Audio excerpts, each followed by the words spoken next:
Hello दोस्तों, आपका इस चैनल में स्वागत है।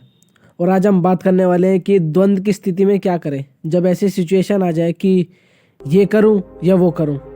तो हम गीता के माध्यम से समझेंगे तो इस सिचुएशन में हम क्या कर सकते हैं द्वंद्व की स्थिति में। अर्जुन के लिए भी यही सवाल है। इस सवाल को आमतौर से आदमी हल करना चाहता है, वैसे भी अर्जुन भी यही करना चाहता है।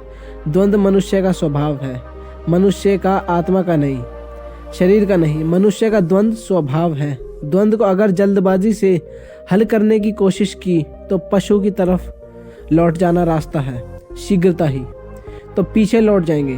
वह परिचित रास्ता है, वहां वापस जाया जा सकता है। द्वंद्व से गुजरना ही तपश्चर्या है, धैर्य से द्वंद्व को झेलना ही तपश्चर्या है, और द्वंद्व को झेलकर ही व्यक्ति द्वंद्व के पार होता है।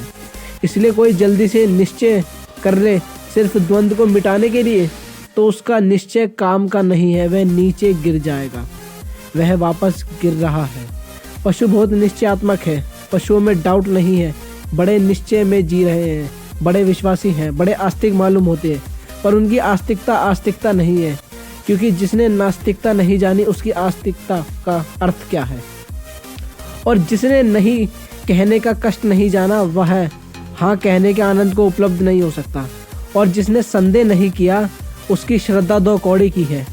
लेकिन जिसने संदेह किया और जो संदेह को जिया और संदेह के पार हुआ, उसकी श्रद्धा का कुछ बल है, उसकी श्रद्धा की कोई प्रामाणिकता है। एक तो रास्ता यह है कि जल्दी कोई निश्चय कर ले, और निश्चय करने के बहुत रास्ते आदमी पकड़ लेता है। किसी शास्त्र को पकड़ ले तो निश्चय हो जाएगा। शास्त्र निश्चय की भाषा में बोल देगा कि ऐसा करो और विश्वास करो। जिसने शास्त्र पकड़कर निश्चय किया उस आदमी ने अपने मनुष्य होने से इनकार कर दिया।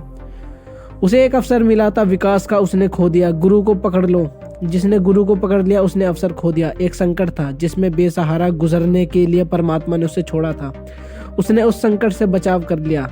वह संकट से बिना गुजरे रह गया, और आग में गुजरता तो सोना निखरता। वह आग में गुजरा ही नहीं, वह गुरु की आड़ में हो गया तो सोना निखरेगा भी नहीं। निश्चय करने को आपस से नहीं कहता। आप निश्चय करोगे कैसे? जो आदमी द्वंद्व में है उसका निश्चय भी द्वंद्व से भरा होगा। जब द्वंद्व में है तो निश्चय करेंगे कैसे? द्वंद्व से आदमी भरा हुआ है, निश्चय नहीं कर सकता, करना भी नहीं चाहिए। द्वंद्व को जिए, द्वंद्व में तपे, द्वंद्व में मरे और द्वंद्व में खपे। द्वंद्व को भोगो, द्वंद्व की आग से भागो मत, क्योंकि जो आग दिखाई पड़ रही है उसी में कचरा जलेगा और सोना बचेगा। द्वंद्व से गुजरे, द्वंद्व को नियति समझे, वह मनुष्य की डेस्टिनी है, वह उसका भाग्य है, उससे गुजरना ही होगा। उसे जिए, जल्दी ना करे, निश्चय जल्दी ना करे। हाँ, द्वंद्व से गुजरे तो निश्चय आएगा, द्वंद्व से गुजरे तो श्रद्धा आएगी, लानी नहीं पड़ेगी। लाई गई श्रद्धा का कोई भी मूल्य नहीं है, क्योंकि जो श्रद्धा लानी पड़ी है उसका मतलब यह है कि अभी आने के योग्य मन ना बना था, जल्दी ले आए। जो श्रद्धा बनानी पड़ी है उसका अर्थ यह है कि पीछे द्वंद्वग्रस्त मन है, वह भीतर जिंदा रहेगा। ऊपर से परत श्रद्धा की हो जाएगी, वह ऊपर काम देगी, समय पर काम नहीं देगी।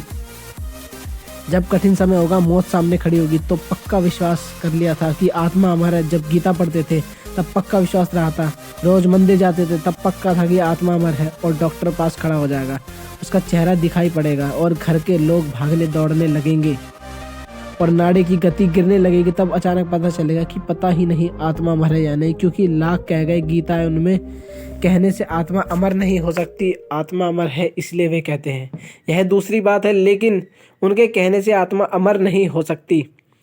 और आप किसी को मान ले, इससे कुछ होने वाला नहीं है। हाँ, द्वंद्व से गुजरे, पीड़ा को झेले, वह अवसर है, उससे बचने की कोशिश मत करे। अर्जुन भी बचने की कोशिश कर रहा है, लेकिन कृष्ण उसे बचाने की कोशिश नहीं कर रहे। वे पूरे द्वंद्व को खींचते हैं, अन्यथा कृष्ण कहते हैं कि बेफिक्र रहो, मैं सब जानता हूँ, बेकार की बात मत कर, मुझ पर श्रद्धा रख और कूद जा, ऐसा भी कह सकते थे। इतनी लंबी गीता कहने की जरूरत न थी।